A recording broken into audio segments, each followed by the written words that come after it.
রাজনীতির মঞ্চে নতুন মুখ আসা বাংলাদেশে নতুন কিছু নয়, কিন্তু যখন সেই মুখের সঙ্গে জড়িয়ে থাকে একটি রাজনৈতিক বংশের নাম, তখন আলোচনার মাত্রা একেবারে ভিন্ন হয়ে যায়। সাম্প্রতিক সময়ে দেশের রাজনৈতিক অঙ্গনে যে প্রশ্নটি সবচেয়ে বেশি ঘুরপাক খাচ্ছে তা হলো বিএনপির ভারপ্রাপ্ত চেয়ারম্যান তারেক রহমানের একমাত্র কন্যা ব্যারিস্টার জাইমা রহমান কি সত্যি রাজনীতিতে পা রাখতে চলেছেন?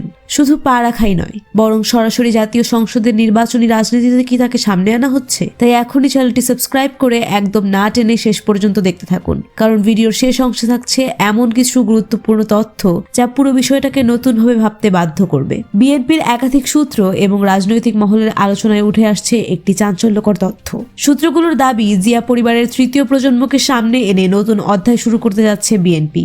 সেই পরিকল্পনার অংশ হিসেবেই ব্যারিস্টার জাইমা রহমানকে ঢাকা 16 আসন থেকে দলের প্রার্থী হিসেবে ভাবা হচ্ছে। একই সঙ্গে তারেক রহমান নিজে ঢাকা 17 আসনের জন্য প্রস্তুতি নিচ্ছেন এমন গুঞ্জনও ছড়িয়ে পড়েছে দলীয় অন্দরমহলে। যদিও এ বিষয়ে এখনো আনুষ্ঠানিক কোনো ঘোষণা আসেনি, তবে সাম্প্রতিক ঘটনা প্রবাহ বিশ্লেষণ করলে বিষয়টি একেবারে উড়িয়ে দেওয়ার সুযোগও থাকছে না। বেগম খালেদা জিয়ার মৃত্যুর পর থেকেই জাইমা রহমানকে ঘিরে আলোচনা নতুন মাত্রা পেয়েছে। এতদিন যিনি ছিলেন রাজনীতির দৃশ্যপটের বাইরে, যিনি কখনো মিটিং, মিছিল, বক্তৃতা কিংবা দলীয় পদ পদবিতে ছিলেন না, হঠাৎ করে তাকে দেখা যাচ্ছে গুরুত্বপূর্ণ রাজনৈতিক ও কূটনৈতিক কর্মকাণ্ডের কেন্দ্রবিন্দুতে। গত এক বছরে জাইমা রহমানের উপস্থিতি লক্ষ্য করলে একটি স্পষ্ট ধারা চোখে পড়ে। তিনি বাবার প্রতিনিধি হিসেবে যুক্তরাষ্ট্রে অনুষ্ঠিত ন্যাশনাল প্রেয়ার ব্রেকফাস্টে অংশ নেন। সেখানে যুক্তরাষ্ট্রের রাজনৈতিক ও কূটনৈতিক অঙ্গনের প্রভাবশালী ব্যক্তিদের সঙ্গে তার সাক্ষাৎ হয়। রাজনৈতিক বিশ্লেষকদের মতে এই ধরনের আন্তর্জাতিক ফোরামে প্রতিনিধিত্ব সাধারণত ভবিষ্যৎ নেতৃত্বের প্রস্তুতির অংশ হিসেবেই দেখা হয়। এছাড়া প্রবাসী ভোট কার্যক্রম নিয়ে বিএনপির মিডিয়া সেলের আয়োজিত ভার্চুয়াল সভায় লন্ডন থেকে যুক্ত হয়ে বক্তব্য দেন তিনি। দলীয় একটি গুরুত্বপূর্ণ নীতিগত আলোচনায় সরাসরি যুক্ত হওয়াকে অনেকেই রাজনীতিতে সক্রিয় হওয়ার প্রাথমিক ধাপ হিসেবে দেখছেন। সবচেয়ে বেশি নজর কাড়ে বেগম খালেদা জিয়ার মৃত্যু পরবর্তী সময়। ভারতের পররাষ্ট্রমন্ত্রী এস জয়শঙ্কর সহ দেশের শীর্ষ কূটনৈতিকরা যখন সমবেদনা জানাতে আসেন, তখন বাবার পাশেই দেখা যায় জাইমা রহমানকে। সংসদ ভবনে বিদেশি অতিথিদের সঙ্গে আলোচনায় দাঁড়িয়ে কখনো বসে অংশ নিতে দেখা যায় তাকে। কেবল আনুষ্ঠানিক উপস্থিতিই নয়, অনেক ক্ষেত্রে আলোচনায় সক্রিয় ভূমিকা রাখতেও তাকে দেখা গেছে। রাজনৈতিক বিশ্লেষকদের মতে এসব উপস্থিতি মোটেও কাকতালীয় নয়, বরং বিএনপির ভবিষ্যৎ নেতৃত্ব কাঠামোয় জিয়া পরিবারের তৃতীয় প্রজন্মকে ধীরে ধীরে পরিচয় করিয়ে দেওয়ার একটি সুপরিকল্পিত কৌশল হিসেবেই এটি দেখা হচ্ছে। বিএনপির ইতিহাস পর্যালোচনা করলে দেখা যায় দলটির নেতৃত্বে পারিবারিক ধারাবাহিকতা নতুন কিছু নয়। শহীদ রাষ্ট্রপতি জিয়াউর রহমানের মৃত্যুর পর রাজনৈতিক বাস্তবতার প্রেক্ষাপটে খালেদা জিয়া রাজনীতিতে আসেন। পরে তারেক রহমানও ধাপে ধাপে দলের গুরুত্বপূর্ণ দায়িত্বে আসেন। সেই ধারাবাহিকতায় জাইমা রহমানের রাজনীতিতে প্রবেশ অনেকের কাছেই অপ্রত্যাশিত নয়। জাইমা রহমানের শিক্ষাগত যোগ্যতাও এই আলোচনাকে আরও জোরালো করেছে। 1995 সালের 26 অক্টোবর জন্ম নেওয়া জাইমা রহমান ঢাকার একটি আন্তর্জাতিক স্কুলে পড়াশোনা শুরু করেন। 2008 সালে পরিবারের সঙ্গে লন্ডনে পাড়ি জমান।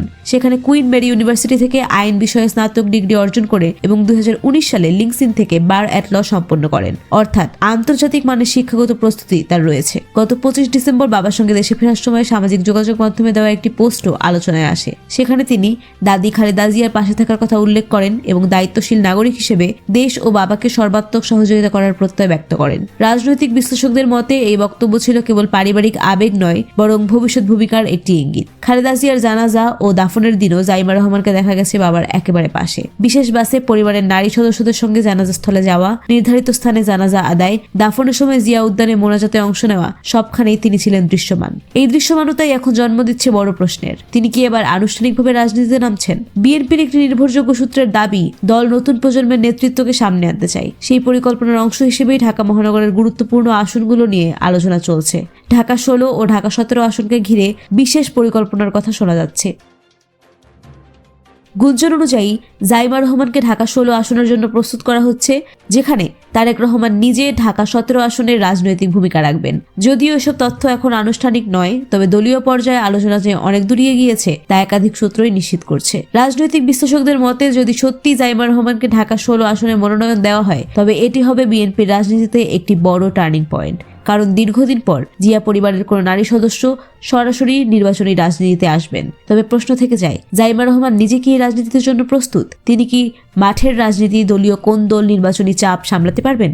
সমর্থকদের দাবি, আন্তর্জাতিক শিক্ষায় শিক্ষিত, আইন পেশায় প্রশিক্ষিত এবং রাজনৈতিক পরিবেশে বড় হওয়া একজন মানুষ হিসেবে তিনি অনেকটাই প্রস্তুত। অন্যদিকে সমালোচকরা বলছেন মাঠ পর্যায়ের রাজনীতি আর কূটনৈতিক উপস্থিতি এক নয়। সব মিলিয়ে একটি বিষয় স্পষ্ট, জাইমা রহমান আর আগের মতো আড়ালে নেই। তিনি এখন দৃশ্যমান, আলোচিত এবং সম্ভাব্যভাবে গুরুত্বপূর্ণ।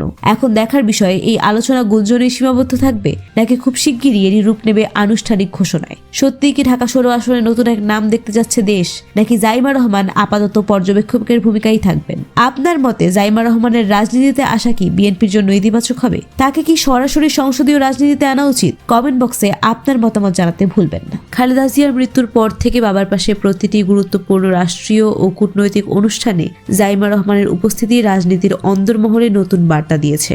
বিদেশি অতিথিদের সঙ্গে সাক্ষাৎ, রাষ্ট্রীয় আনুষ্ঠানিকতায় সক্রিয় অংশগ্রহণ, এমনকি আন্তর্জাতিক ফোরামে প্রতিনিধিত্ব, সব মিলিয়ে প্রশ্ন উঠেছে, জাইমা রহমান কি এবার সরাসরি রাজনীতিতে পা রাখতে যাচ্ছেন? এই প্রশ্নের উত্তর খুঁজতেই সামনে এসেছে আরও একটি বড় ঘটনা।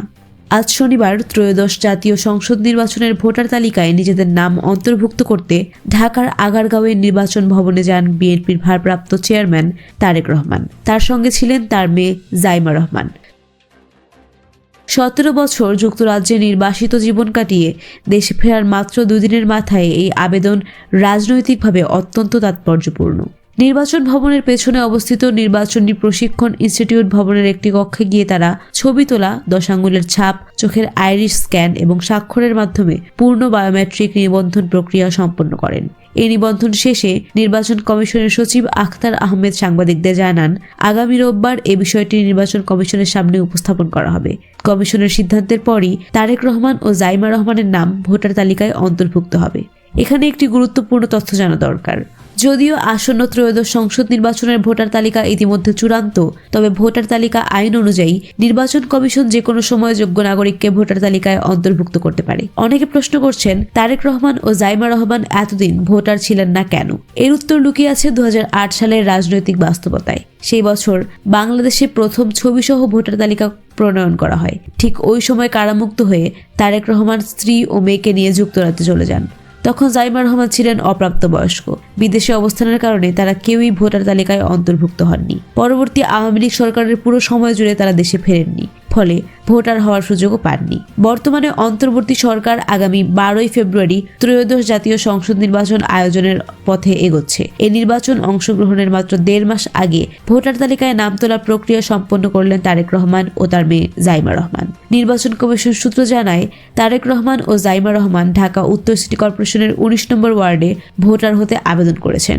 এই ওয়ার্ডটি ঢাকা 17 আসনের অন্তর্ভুক্ত। রাজনৈতিক বিশ্লেষকরা বলছেন, ভোটার হওয়া শুধুমাত্র একটি আনুষ্ঠানিকতা নয়, এটি নির্বাচনী রাজনীতিতে সক্রিয় অংশগ্রহণের প্রথম ধাপ। বিশেষ করে জাইমা রহমানের ক্ষেত্রে বিষয়টি আরও তাৎপর্যপূর্ণ, কারণ এটি হতে যাচ্ছে তার রাজনৈতিক যাত্রার প্রথম রাষ্ট্রীয় নথিভুক্ত পদক্ষেপ।